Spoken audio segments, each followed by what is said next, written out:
I'm Dane Rose, and in this exploration of belief, I want to start with what a belief is. And to do that, let's look at reality. And we'll try and do this a little bit objectively. But if we look at reality, or what we consider to be reality, it is infinitely more complex than our rendition of reality. One could call the conscious mind's kind of heuristic rendition of reality a simplified guide that hopefully makes a bridge between our consciousness and the larger reality around us.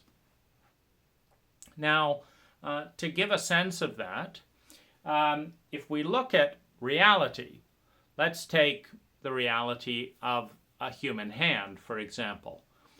The reality of a human hand is immense. We have billions of atoms. We have all kinds of different chemicals. We have temperature ranges and fluctuations.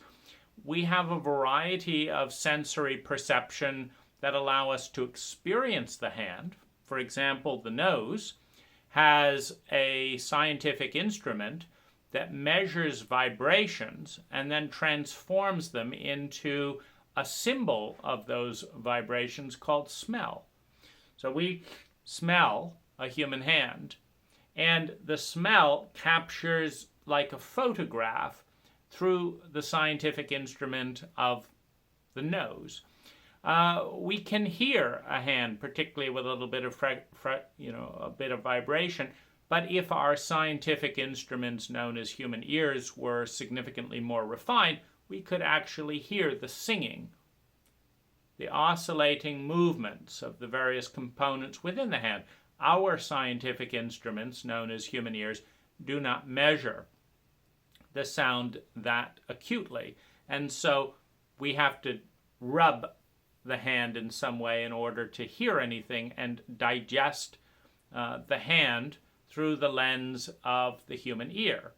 We can see the hand, but what we see and say that's a brown hand or a pinkish hand or whatever is a very heuristic, kind of dumbed down version of a hand, and that's my point.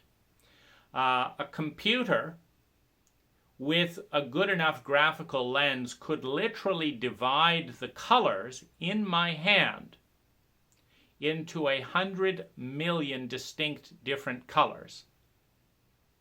100 million gradients of color can be generated through a computer. But we don't say this little gradient, this little gradient. No.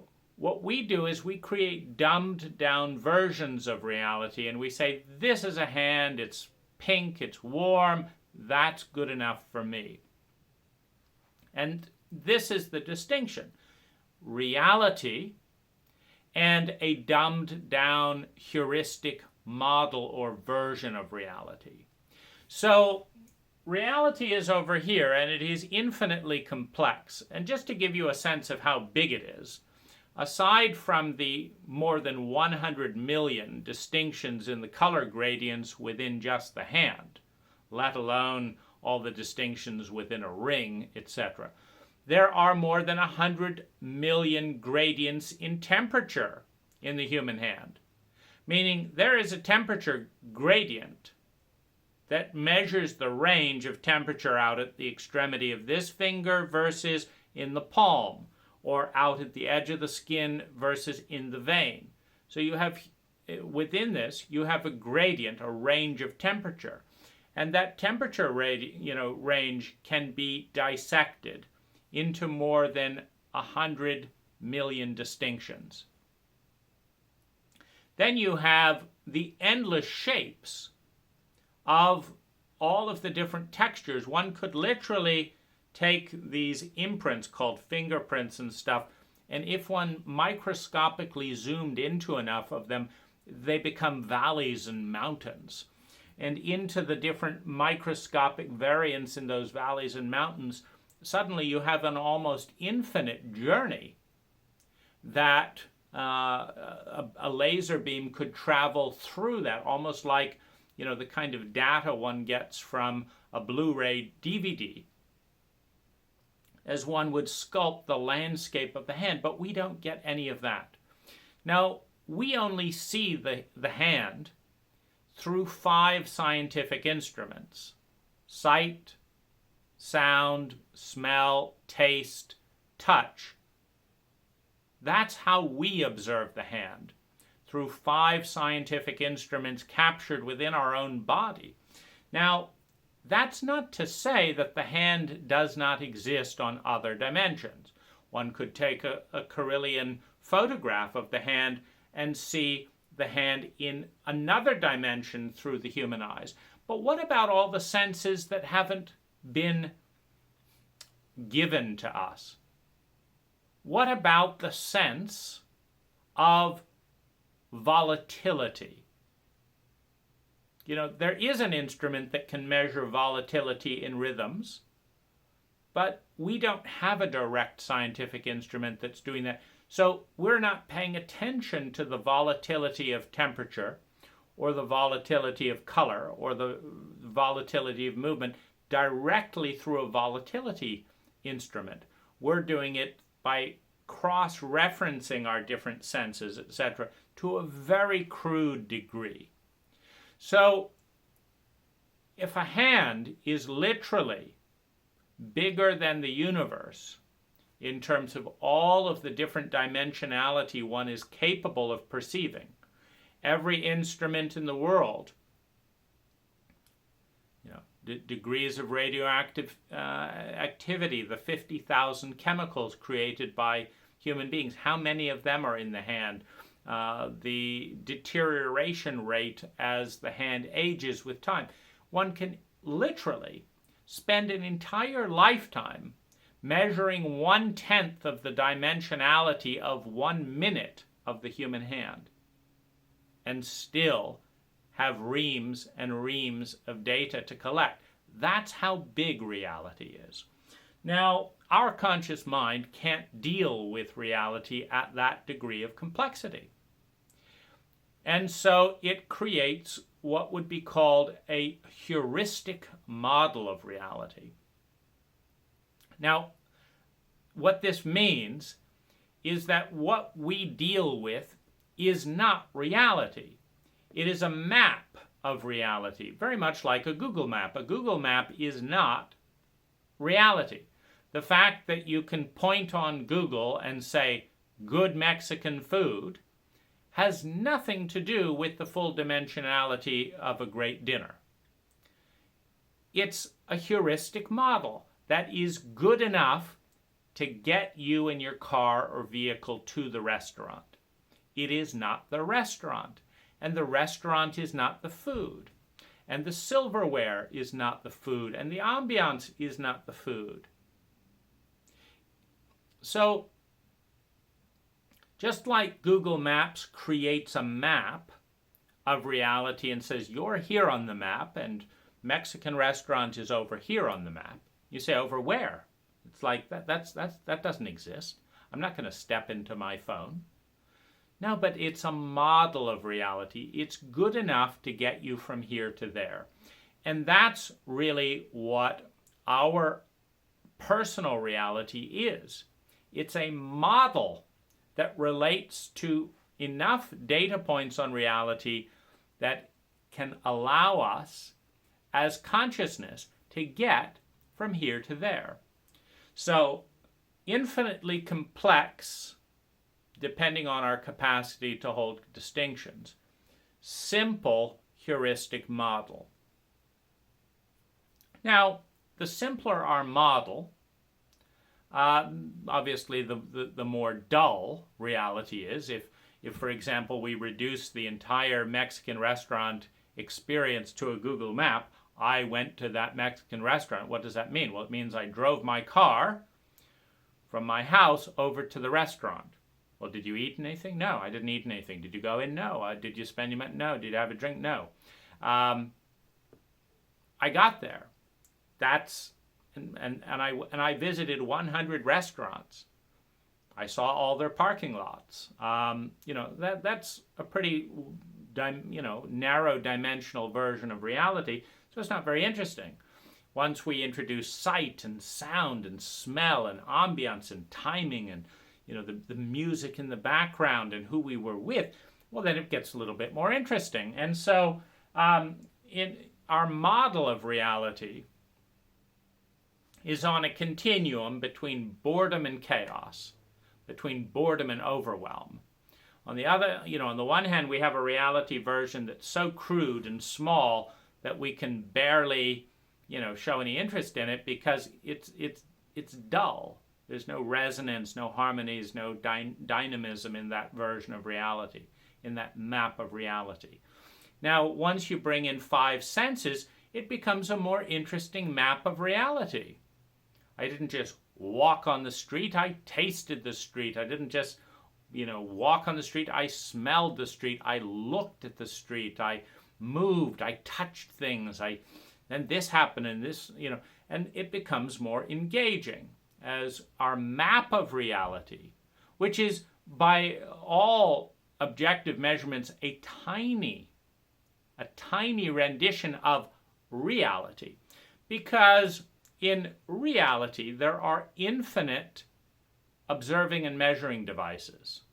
There's infinite dimensions of reality, and then there are infinite observing and measurements of reality, measurement devices of reality, which can constantly expand that which we consider real, which we are conscious of. Reality is what we are conscious of. If we can conceptualize it and make it real through our imagination, through our sensory perception, through our memory, is there really a difference between those 3, for example? If we can conceptualize it within our definition of reality, it is real. I'm sitting here looking at something called a phone. The phone is gathering light. You're watching that light pattern. The phone is gathering certain sound waves. Now, this phone is not gathering all of the sound waves that I'm emitting. This phone is gathering just a few. And it's gathering the few that allow you to turn these sounds into language. And then your brain has learned how to turn language into imagery and into thoughts. And then your thoughts and imagery relating to your own thoughts and imagery are turning all of this into your version of reality. And that map of reality, that which you turn into your version of reality, is 100 times, 1,000 times, 1,000,000 times smaller than reality. One metaphor that can be useful in this is a little bit of a paradox, is the sphere. Because the sphere is simultaneously one, it is a sphere. It is also infinite, an infinite number of lines. So the sphere is one, and it is also an infinite number of lines. Now, if you refract a sphere into, let's say, 360 lines, if you take lines and you build 360 lines, and you create a sphere out of 360 lines, each pivoting 1 degree using a degree calculator, you'll have something that looks relatively circular to the human eye. You can also create a sphere out of 1 billion lines, out of 1 trillion lines, It's, you create, you zoom out and create a big enough object, and you make the distinctions fine enough, and you can have infinite distinctions. They can go below the atomic structural level into subatomic distinctions. Now, what's real to us is what we're conscious of. In truth, a circle is 1 billion lines, but it's also 100 lines. It's also one. It's what it is to us to a large degree. So we have reality, and then we have a dumbed down heuristic model of reality that we identify with. And so we say it is our reality. And in simpler versions of perception, more egocentric versions of perception, we say that our reality is the reality. This is real. And within the vastness of reality, and one of the reasons that I've drawn more lines in reality than in the map of reality is we have 12 boxes of distinction in the map of reality.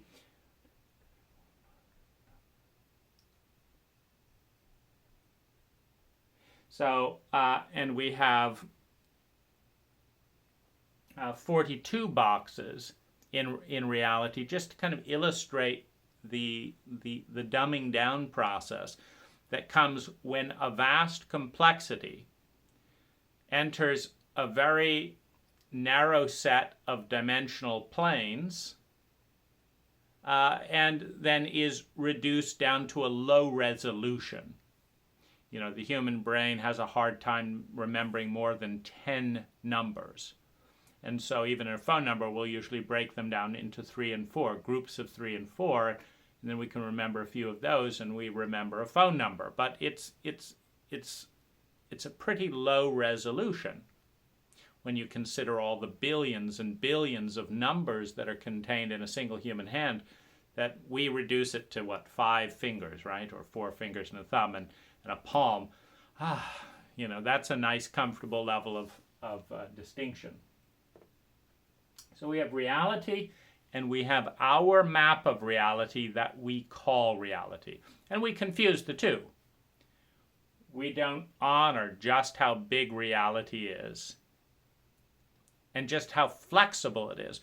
Now, you see, when you have vastly more distinctions in reality than your map of reality. Imagine if Google showed every piece of litter on its maps. So, as it is, the map from San Francisco to San Mateo is pretty simple. You take a right out here, you head down 280, and there you are. It's a pretty simple map because it's a simple map, and that's its purpose, to keep our mind on going from here to there. But of course, if you showed all of the litter and made the map out of litter, where you said you move from this bit of litter over to this bit of litter, then from this bit of litter to this bit of litter, and you had to study it constantly. You're driving at 75 miles an hour, and you've lost track of the litter. Am I still in the right number of litters? Did I pass the third Coke can, past this? It's overwhelming. As it is, you just say, I'm not navigating using chunks of asphalt or pieces of litter or 3 trees to the left, or 40 degrees, south of, the Orion's belt. We're not navigating with that. We're navigating with road signs. 280, straight ahead. And we drive along. And so, given that we have a limited amount of consciousness in a given moment that we are conscious of, given that we have a limited amount of consciousness that we're conscious of at a given moment, what we get to decide is how to focus that consciousness and what to let in, because there's all kinds of things happening on all kinds of dimensions for all kinds of different reasons that are way beyond the complexity that we can track. And so we need a map. We need a map of reality that's going to help us hit the big points in our destination and keep us steady from being overwhelmed with minutiae along the way. And this is where beliefs come in.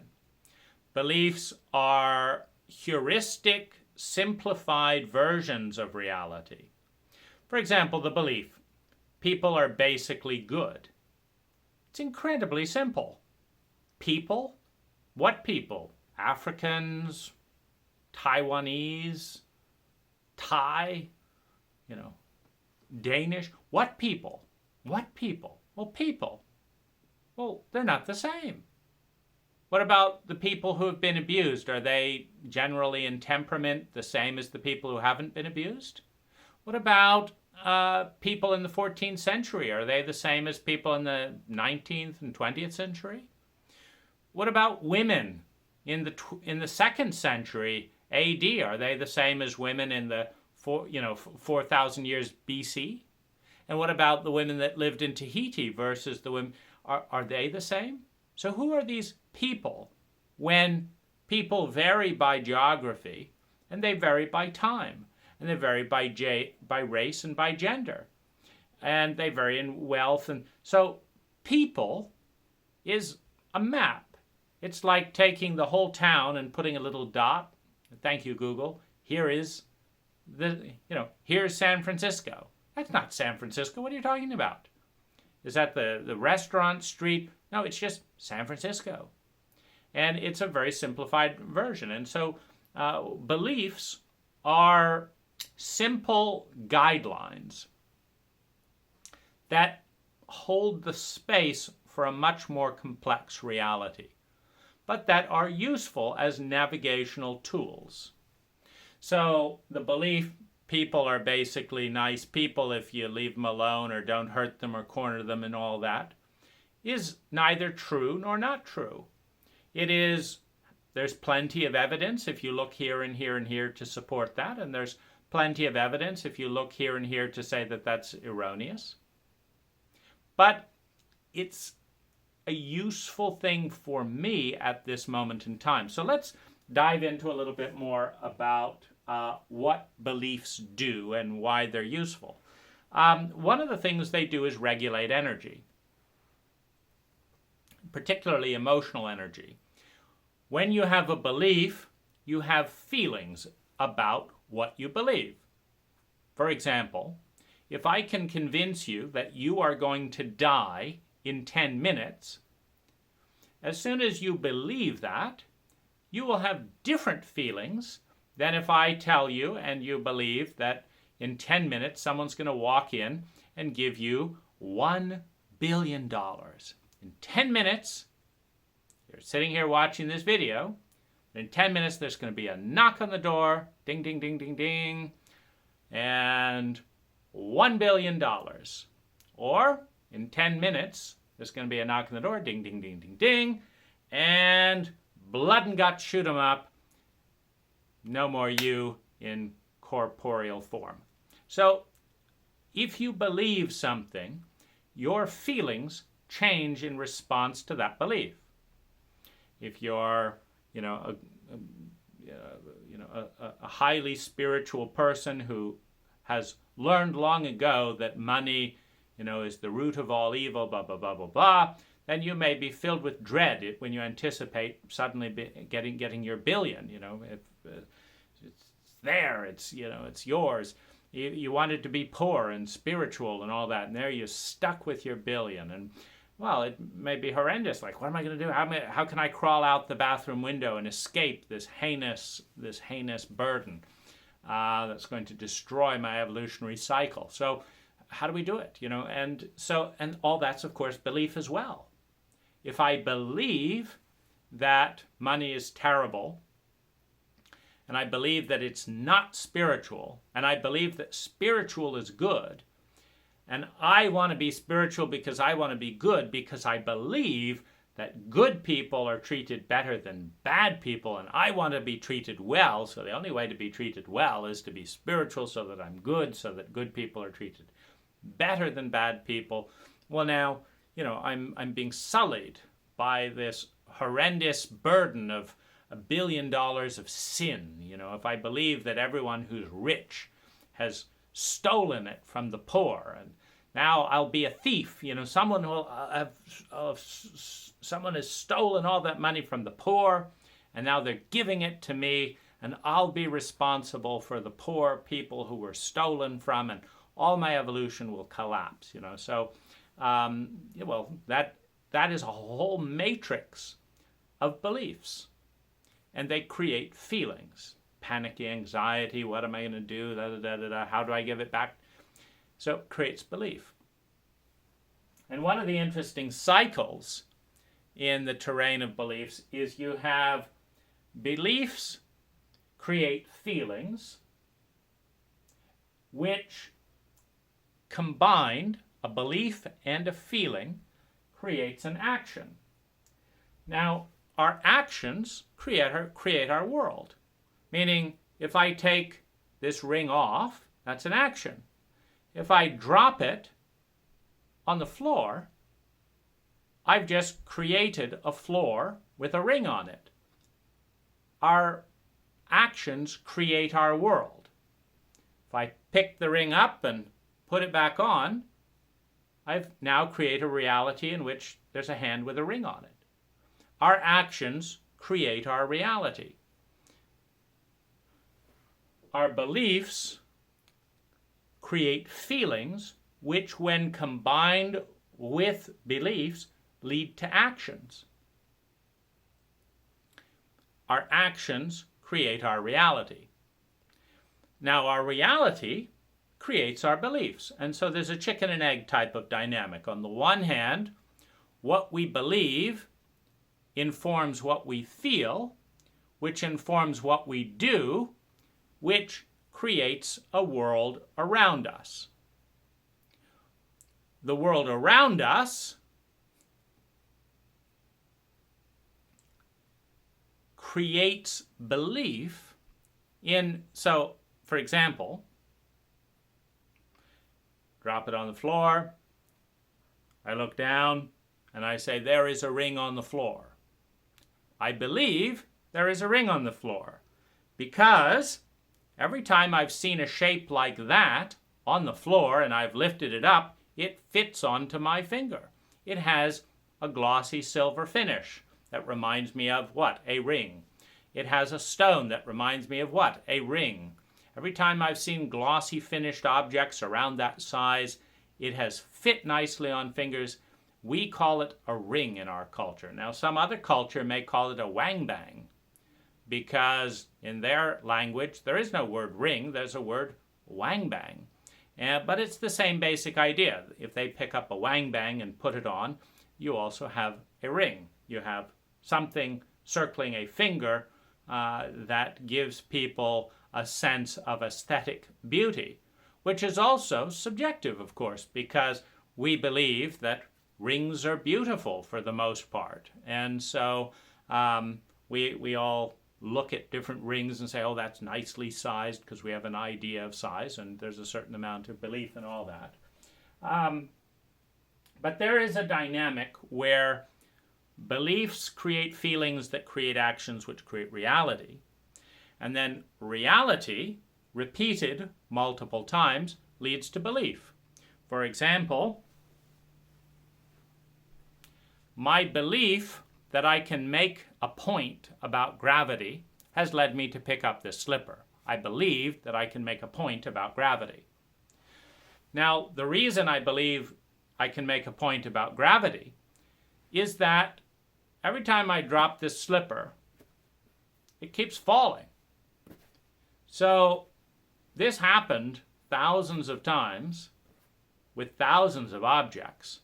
And so I believe, based on reality, meaning based on repeated experience, that things fall to the ground.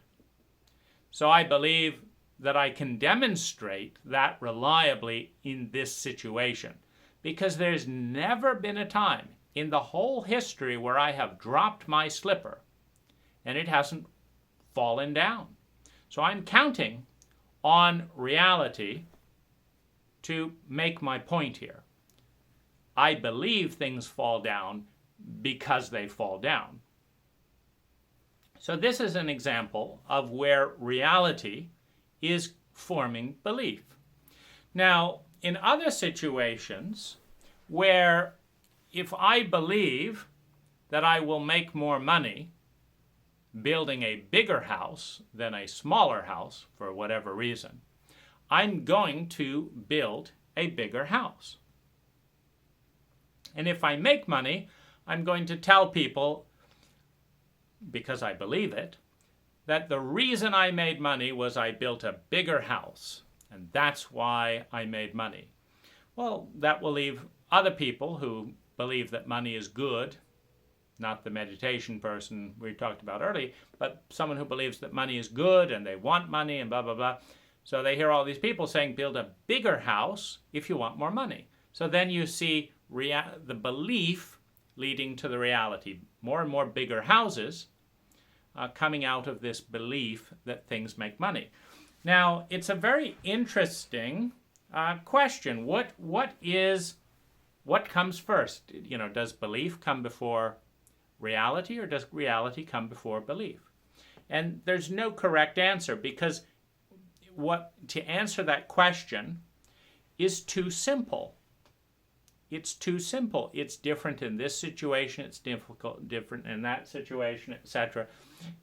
And so there's not, one good thing to be aware of is the more simple we think and the more simple our beliefs, the more trouble we'll get into, because reality is far more complex than the most complex beliefs, thoughts, imaginations we can imagine.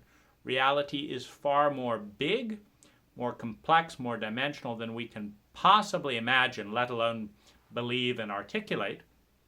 As a result, the more simplified we want our versions of reality to be, the more problematic they are in more and more of the time. For example, if I can't hold the complexity that there is a day and a night, and I just say that it's always daytime, if I can't hold that complexity of even duality, and I say that it's always daylight, then what am I going to do when it's nighttime and it's dark?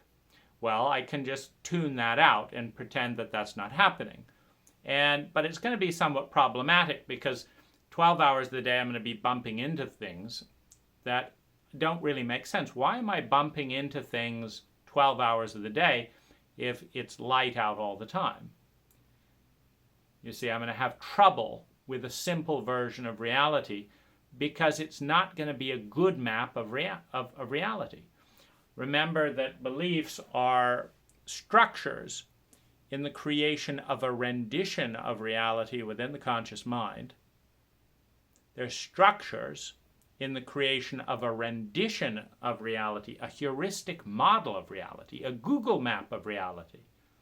The Google map of reality, it doesn't show every Coke can in the street. It doesn't show whether a leaf is dead or drying or whatever. It doesn't show the name of birds on trees. It just shows a little simple version with a line representing the road here. It doesn't show the actual road. Is it pavement? Is it not? Is it hot? It doesn't show that. It's just a line.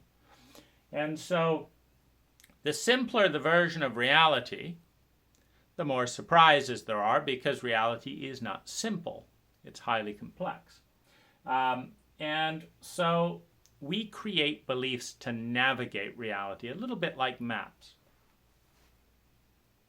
So how does a belief regulate feelings? For example, we saw that beliefs lead to feelings, that if you have a belief that this is going to happen, then you're going to have a feeling that corresponds with that belief. So how does that happen? Well, one way, for example, is I get a promotion, and my feelings start lifting. Oh my gosh, a promotion! And then I have a belief: good things never last with me. And I come right back down to stasis. So it's like a hot air balloon where a jet of hot air was put in, but I add a weight of lead to stabilize myself.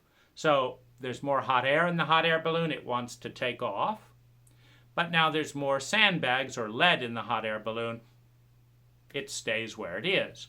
So this is why I say that beliefs regulate energy. $1 billion arrives. If I don't want to become elated, if I don't want to fill myself with joy or excitement or imagination, I can simply inject a belief that says, nothing good comes out of something like this. People who win the lottery, they end up poor and broke in less than 3 years. They're worse off than if they didn't win the lottery. And so suddenly I'm not feeling elated anymore. I'm back into my comfort zone. Now let's have, the opposite situation. My leg is being cut off, amputated, cut off at the knee, never able to run again with a native leg. So pain, misery, blah, blah, blah. I feel like dying. But I bring in a belief. There's a silver lining to everything.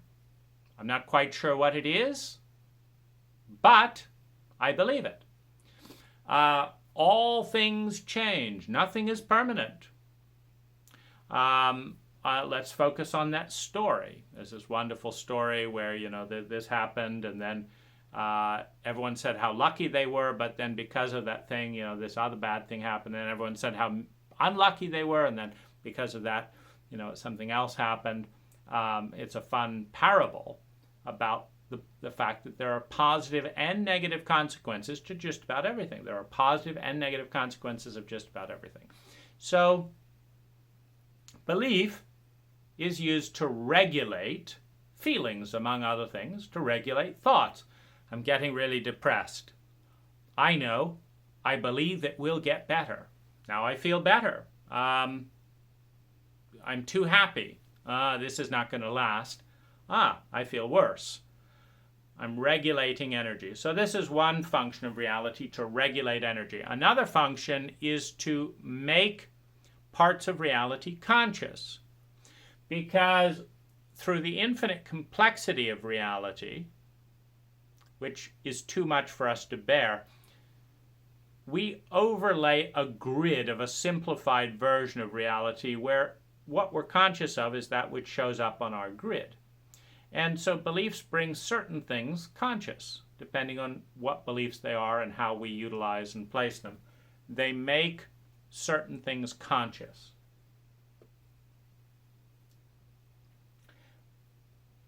They bring things into focus. For example, I can't concentrate on reality, but I can concentrate with one eye on this part of reality. And belief can bring things into focus. A belief can also inform a strategy for relating to reality. For example, if you believe that people are basically evil, then you need to define a strategy for relating to basically evil people. If you believe people will hurt you if you give them the chance to hurt you, then you've got to create a strategy. What's the strategy? Well, how am I going to avoid people seeing me clearly so that they can't hurt me effectively? Well, let's see. I'm going to lie. I'll say that I'm going there when I'm going there. When people say how much money I make, I'll say I make this much when I make this much.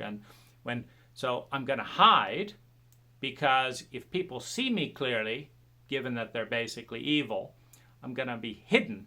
And when they try and hurt me, they won't be hurting me. They'll be hurting the straw man, the person that I put up, pretending that was me, but really I'm over here.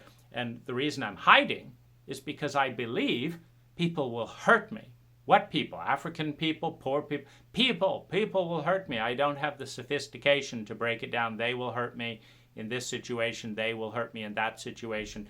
This other person won't hurt me in any situation. This person would give me lots of love if I'd give them half the chance. I don't have the sophistication to break people down into nuanced grids or nuanced boxes. So I just say people. I've got to just hide. And so belief informs strategy, and then strategy creates reality in a whole host and variety of ways. So this is one of the purposes of beliefs.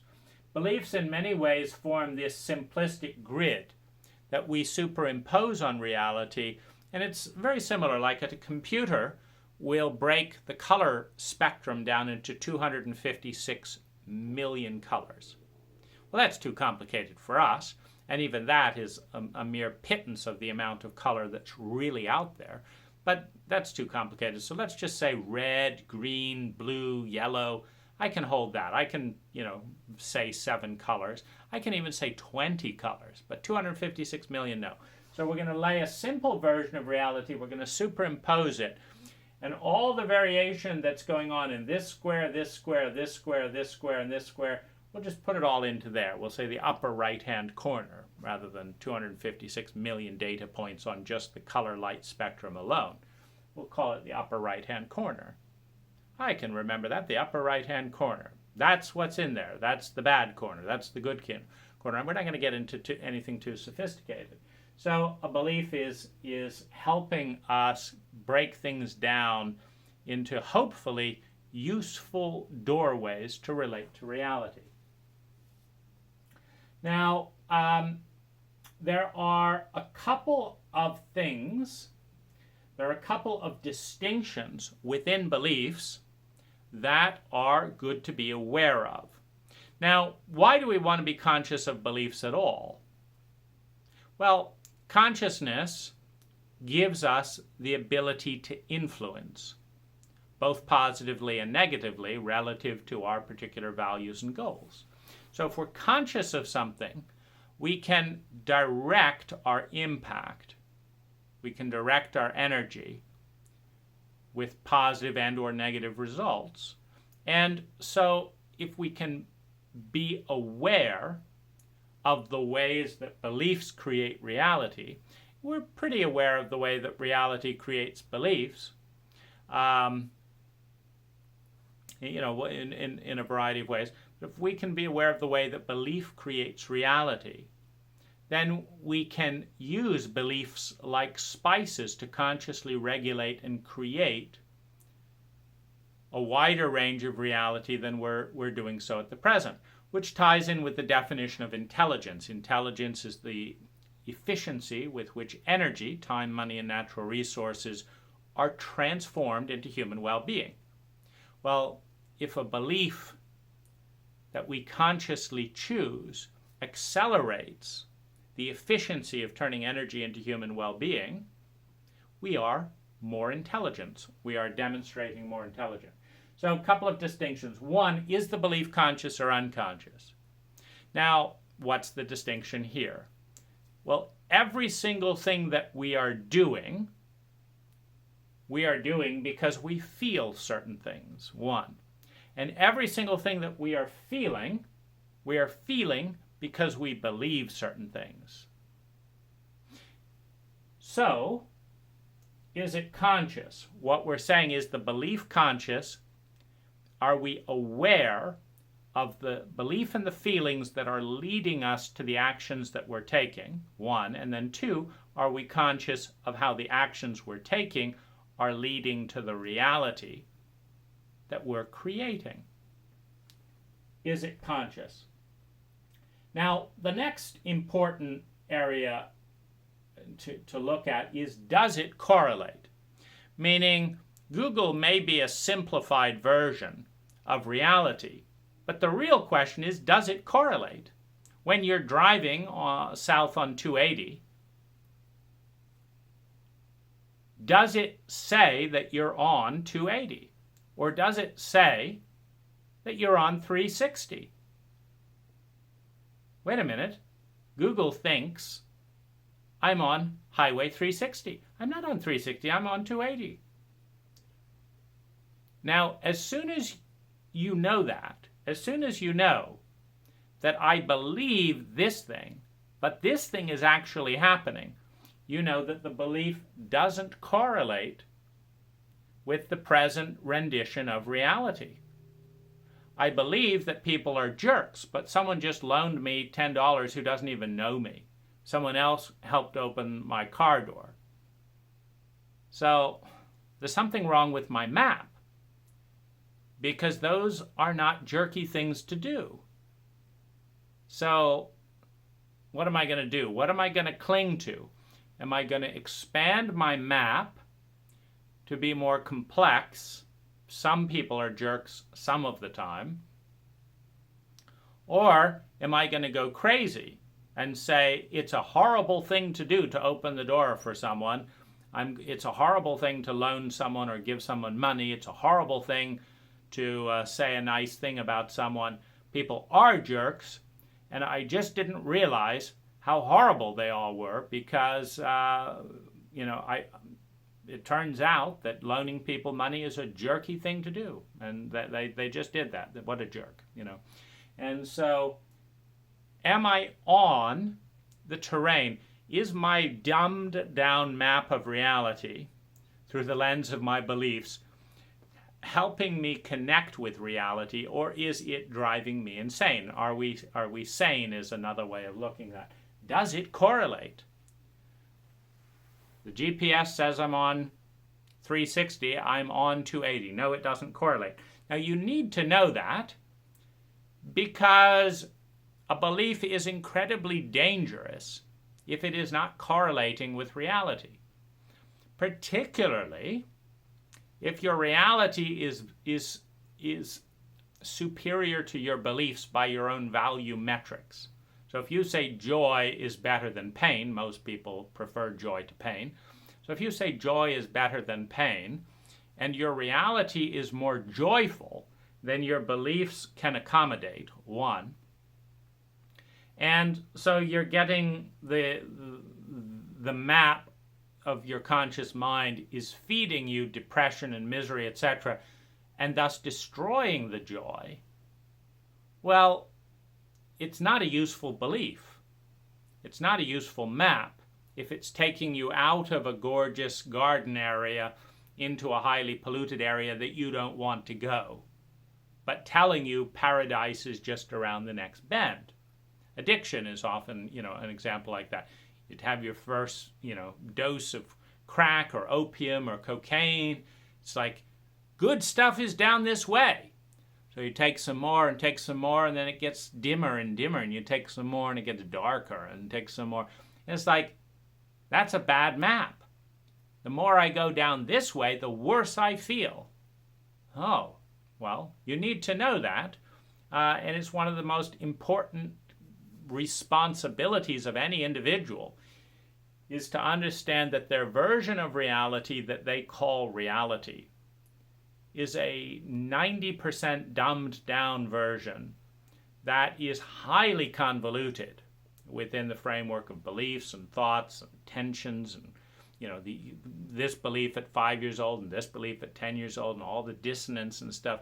So we've got this incredibly dumbed down version of beliefs that we're using to navigate and create reality with. Now, is the map shared? See, because here's where an interesting thing goes on. Now, if everyone gets the same signal from their GPS, they're on Highway 280, but everyone looks down on their GPS and is told that they are on 360. And then when they get to 360, they're told that they're on 280. So you've got a reversal of names. Now, if this happens consistently on the GPS, it makes more sense to just rename the highways. Okay, this was pre-GPS. This was 280 and this was 360. Then everyone had the same GPS, and the GPS has made the same mistake to everyone. And rather than just arguing with this, mindless robot endlessly, we just renamed the highway. But we all know what we're talking about when we say meet you on 280, meet you at 360 on this exit. Because we all share the same delusion or the same map of reality.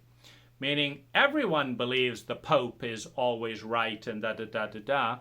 And so even though it's delusional, it's a shared delusion that is useful.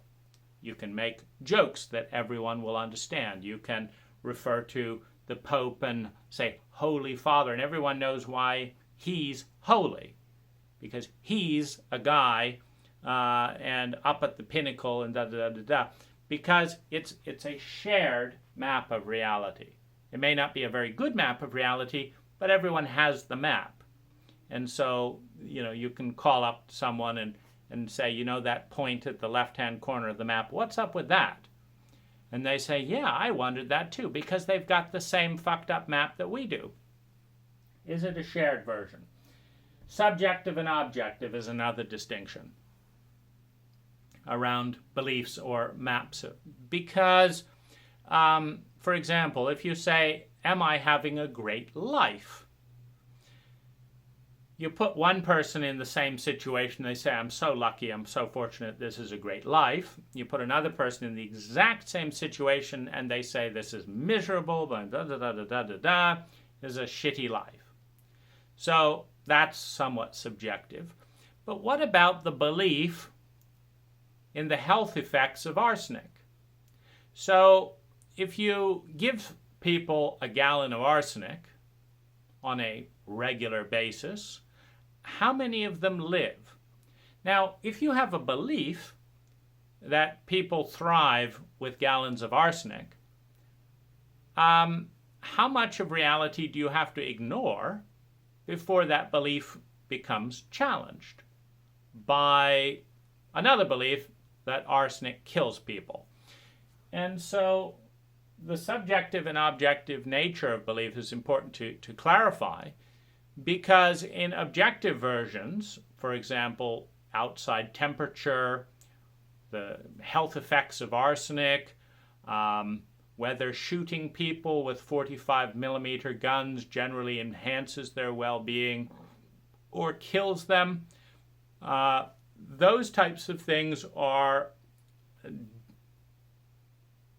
important to distinguish, because to take a map of reality and dumb it down to a rendition of reality that is totally at odds with the underlying experience. If you take 100 pennies and you dumb it down to $1, and you don't deal in pennies anymore, you deal in $1, but the dollar can be exchanged for 100 pennies, that's a useful thing.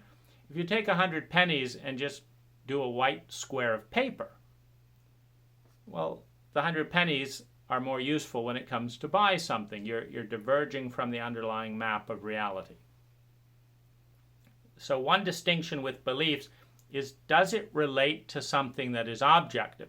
Now, what is subjective is, someone wanting to commit suicide might be delighted to have some arsenic. Someone who's trying to keep their child alive, so they can graduate college, may not be delighted to kill their child with a gallon of arsenic. And so the subjective and objective nature of the belief is important, because if we understand that beliefs are part of our map of reality, a good map has one key trait.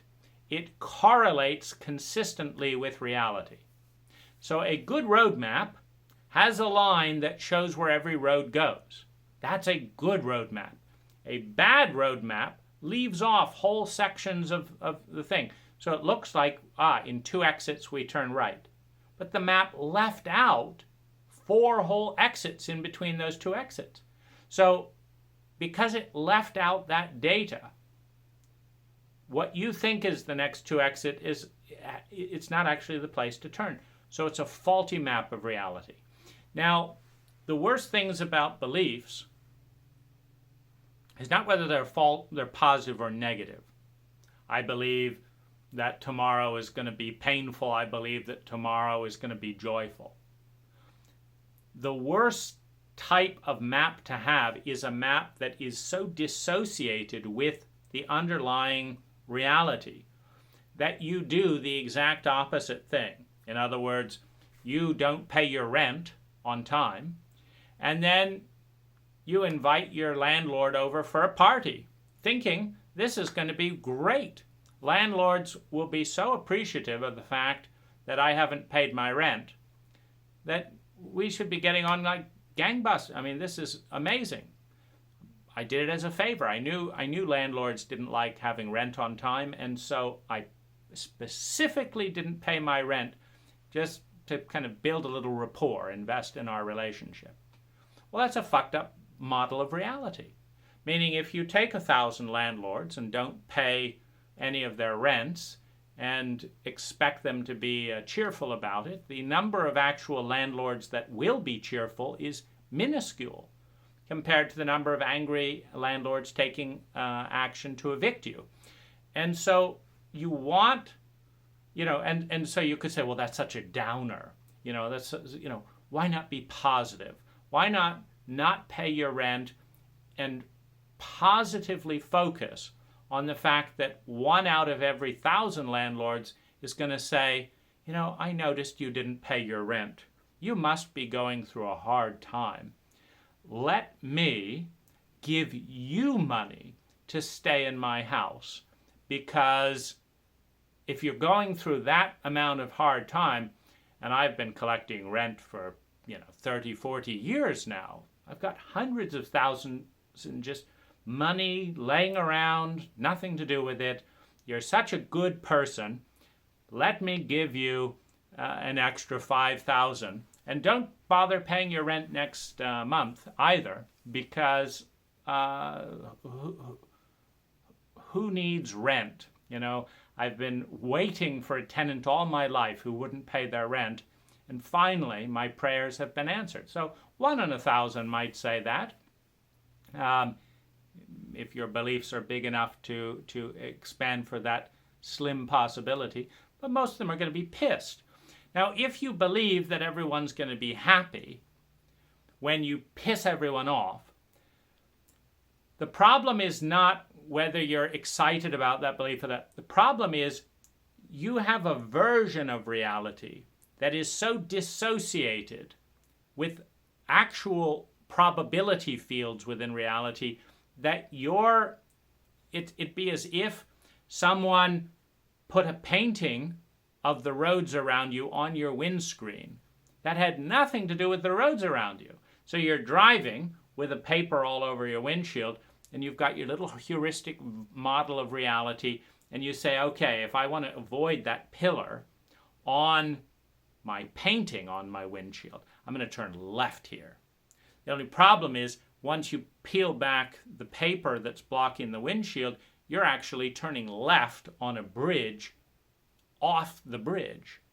But you don't see reality because your version of reality is so dissociative, is so dysfunctional relative to the actual reality, that you have confidently done the very worst thing to create massive amounts of pain in your life, massive amounts of destructive dissociation and harm relative to your own values. Then if you had not had any map, if you just said, I don't know what to do, I need help. I don't have a good map of reality. Help me. What should I do? I don't know. I can't see clearly.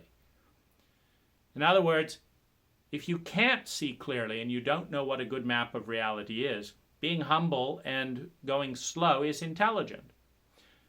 But if you are very confident in a highly dysfunctional model of reality, you will drive at high speeds into obstacles that can kill you and kill other people.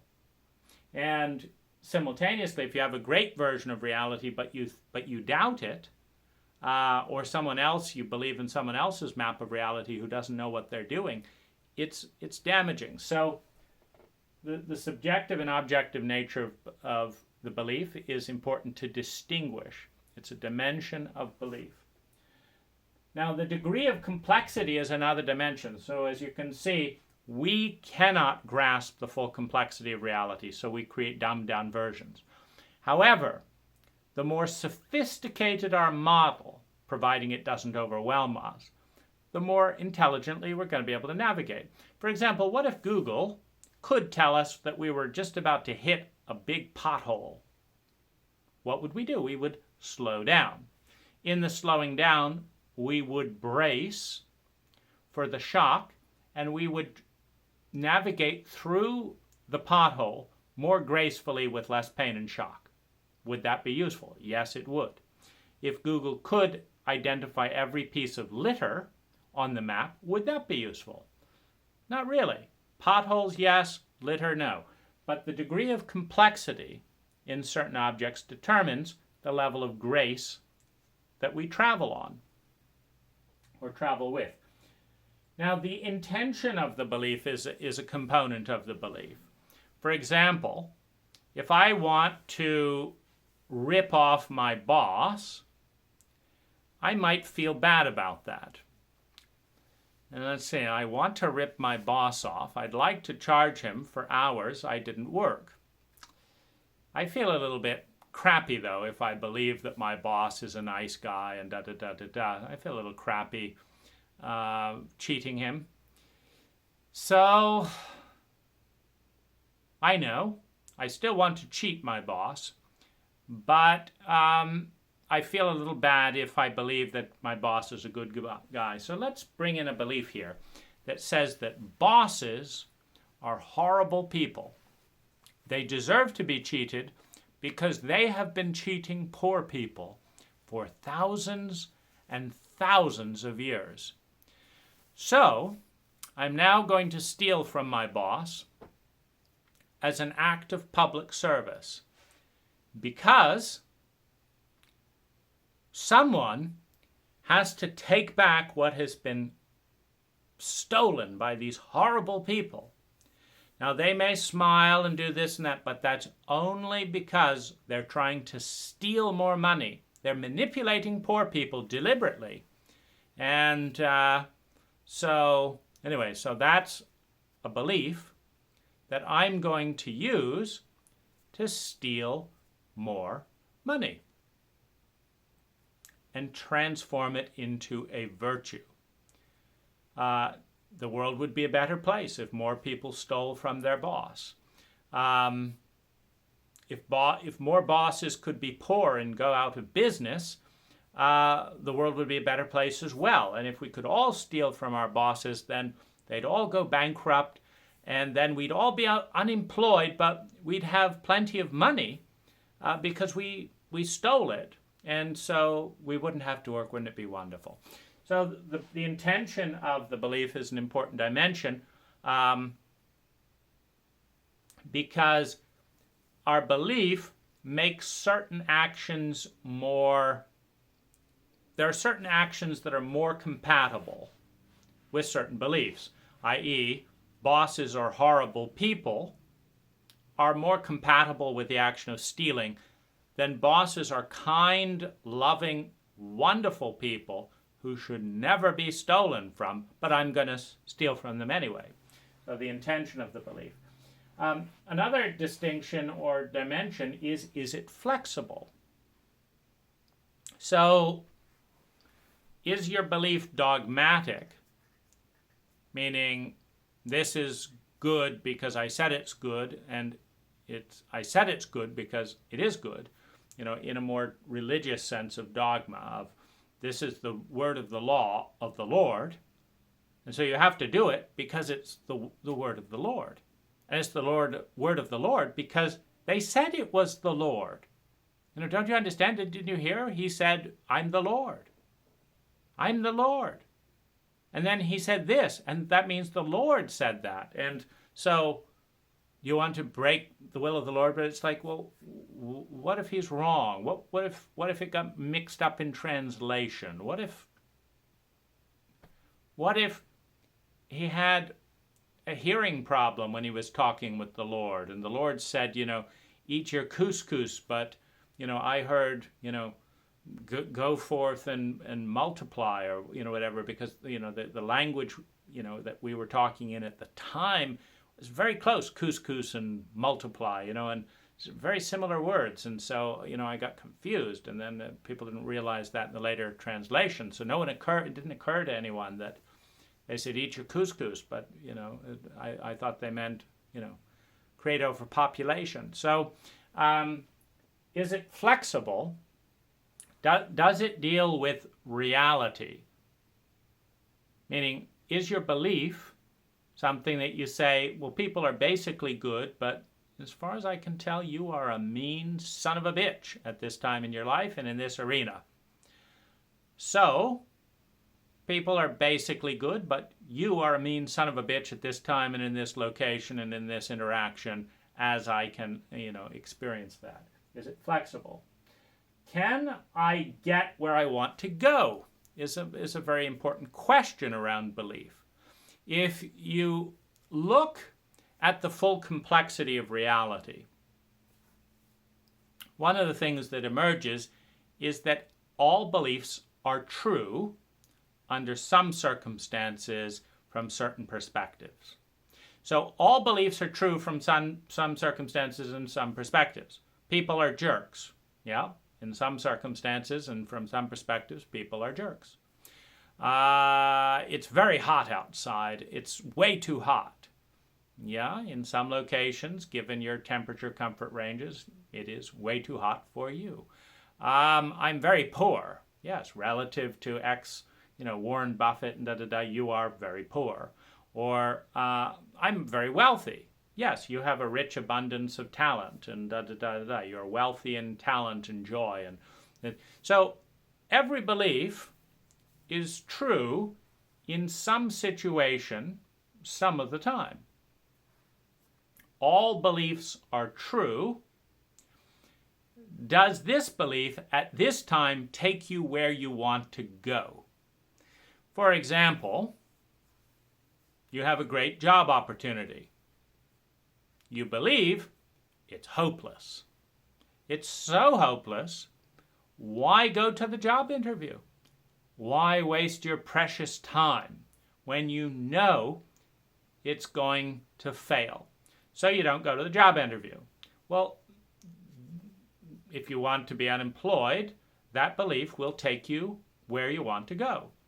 If you want to be employed, but believe it's absolutely hopeless so you don't go to the job interview, the belief doesn't take you where you want to go. If you remember that beliefs are crude maps that underlie our relationship with reality, then a really big important question becomes, does it take me where I want to go? Now, another, we think about that like getting a job. But another kind of location or journey is in the inner world. Does it help me see something valuable? A belief is an interference pattern that is a simplified version of reality, even in its most complex forms. Does it help me see something valuable, something I want to see? Well, what do you want to see? If you want to see someone's beauty, for example, does this belief help me see their beauty? If you are in the CIA and want to catch a snitch, a double agent, you don't want to see people's beauty. You want to see signs of their lack of integrity. Wait a minute. You said you're married to Bob, but the passport of the person you're having sex with is Philippe. Okay. Something wrong with that story. You said you live here and that you went here, but you didn't. One of the things that you do when you're looking for a double agent is you look for breaks in integrity. The story that you tell says this, but this is what's happening. And you want to find breaks in integrity because if you said you were a double agent, if that's how double agents behaved, if they said, I'd like to work for the CIA, I am a certified double agent, I will be handing top secret information over to your enemies for hundreds of thousands of dollars, and I would really enjoy this job. Well, if that has complete integrity. Okay, thank you so much for your honesty. Now we have to shoot you. So you look for a breach in integrity with a double agent, with someone who's if you're trying to catch people doing exactly what you expect them to be doing, you look for integrity. If you're trying to catch people being a double agent, you look for breaches in integrity. So the belief that someone who's a double agent would lie is a useful belief. It will take you in the direction because now you can scan for lie. Does it help you see something valuable? Positive or negative doesn't matter. Valuable to you with your goal in mind. That's a useful belief. That's a valuable belief. A valuable belief helps take you where you want to go or helps you see something you find valuable to see. Another important distinction in belief is it linked to a trauma? This is important because, for example, if you believe you're going to die based on a traumatic memory of almost dying, if you believe water will kill you based on a traumatic memory of almost drowning, you're going to need help breaking down the traumatic memories and biology in which that has encoded that belief and is part of the trauma. You need help in a traumatic situation. So if you're dealing with addiction, compulsion, overwhelming fear, high levels of reactivity, you're dealing in the terrain of trauma. Now, you want to know that because you may have a highly destructive belief, meaning your gorgeous wife invites you out to her family's island by boat. You have a belief encrypted in dense, defended biology that says, I will die in water. Water is my enemy, is my friend. I'm going to drown. I'm going to drown. And so you start reacting to this invitation. We can't go by boat. I won't go. Well, it's not a very useful belief if you want to have a nice family visit with your wife's family on a tropical island. If it's linked with trauma, it means you need help. So it's useful to know that. How does it serve me? Again, what's the intention of the belief? All beliefs serve something. People are jerks, I'm entitled, whatever it is, the belief serves something. Who in you does it serve? What does it serve? How does it take you to some way to where you want to go? Another important thing is it a liability or an asset in this situation? Is that belief a liability or an asset? And, the belief that one should always stay the same ties in here, of course, because if you believe that we believe, we are the Stodges. We are 18 generations of Stodges. My father before me was a Stodge. His father before his was a Stodge. We believe in a strong military presence. And so despite the fact that there doesn't seem to be any evidence of a need for a war at this time, we are the Stodges. And so we are going to vote for a war. So is it a liability or an asset at this time? Which ties in with, do you have an ability to be flexible in your beliefs? And if we understand kind of like we've got a 4K version of reality, and then we've got a 280p version of reality. If that, it's really a 10p version of reality. Well, you're not really seeing reality, you're seeing a vastly dumbed down version. If you've only got 10 pixels to observe 4,000 pixels, and you want to move them around a little bit, try this, try that, fuddle around, because whatever you're doing is not as complex as the actual underlying reality. What needs does the belief meet? I think it's relevant, going back to our 10th generation of Stages. The belief in a strong military presence as a defining belief for the Stage family is providing a sense of belonging. It's providing a sense of, this unites me to 10 generations. It's giving me stability. And we take care of each other when we're not going to war, So if the belief is providing a sense of belonging, we hate homosexuals. Why? Because all my friends do, and I want to belong. It's important to understand what the underlying need of a belief is, because that's when you understand the divergence in behavior. In the old stereotypes, the men would show off and pretend not to be tender when their girlfriends came over, but then they secretly say, "Of course I love you, but don't tell the guys," And so, to belong, I need to perform like this. But when belonging is not at stake, when we're in private, then you see a split, a split personality.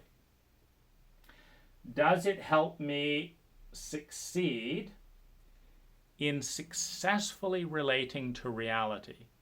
Does it help me succeed?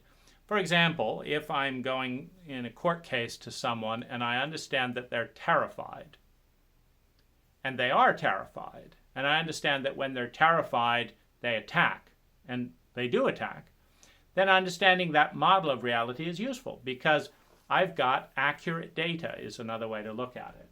I've got accurate data that allows me to anticipate the terrain I'm going to experience. So think of going on a mountain expedition. You're going to climb Mount Everest.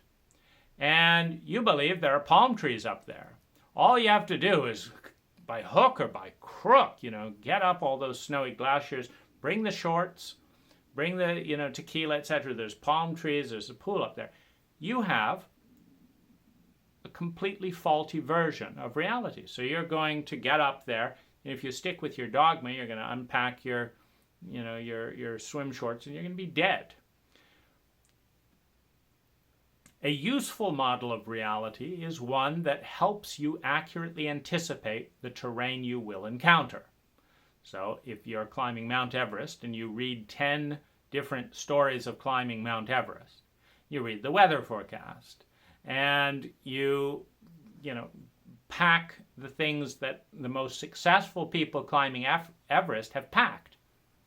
All the ones that made it to the top, they had crampons. Okay, let's have some of those. That's a useful map of reality. It's a map that accurately anticipates what you're going to experience and helps you prepare to have more grace. Back to the definition of intelligence. Intelligence is the efficiency of transforming energy, time, money, and natural resources into well-being. And so you've now learned by reading a book how to not die. That's intelligent. How to be warmer. That's intelligent, climbing Everest, etc. So you now have spent a little time reading a book that has gathered together over a century of valuable data. The belief that reading that book is a good idea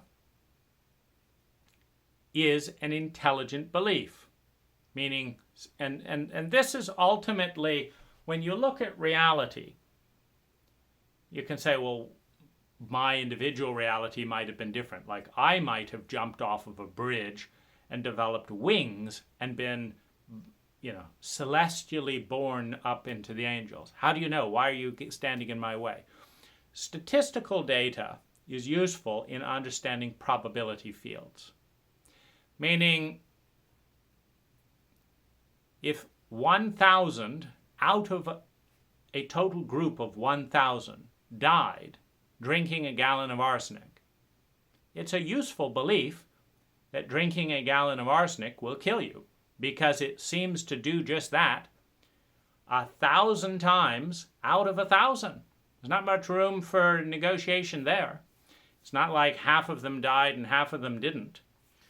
But even if half of them died, let's say drinking a gallon of arsenic kills 50% of the people who do it. But the control group who drink a gallon of water, none of them die. Well, do you want to drink a gallon of arsenic, or do you want to drink a gallon of water? Which belief do you want to hold? That arsenic is good for you or that water is good for you? In other words, one of the best ways to let reality inform belief is through statistical data. Unbiased, informed, curious statistical data. People who come out of college with large college debts, is it worth it? Well, let's do the data. In this decade. Well, in that decade, it was worth it. In the GI Bill, it was worth it. This decade, it's a little bit iffy. A lot of people depressed, some people committing suicide, jobs not correlating as much with degrees. What's the statistical probability field? How many people ending out of college with $100,000 in student debt make more money than if they just started a business at age 17? Where's the data? Which brings in another key belief, a belief in probability fields, a belief in data, the underlying framework of science, that we want to form beliefs that statistically correlate with what happens the vast majority of time. And if there are strong divergent trends, we want to figure out why. For example, if we're driving along in a car at 50 miles an hour with our hand out the windshield, or the hand out the window, we tilt our thing up, you'll notice your arm wants to lift because when you put up an angle like this, it's like a plane wing, and your whole arm wants to lift if you're driving at 50 miles an hour. Now, simultaneously, at the same time, if you go like this, your arm kind of thuds down the bottom of the window in the car, and so you can have your arm go up and down like this.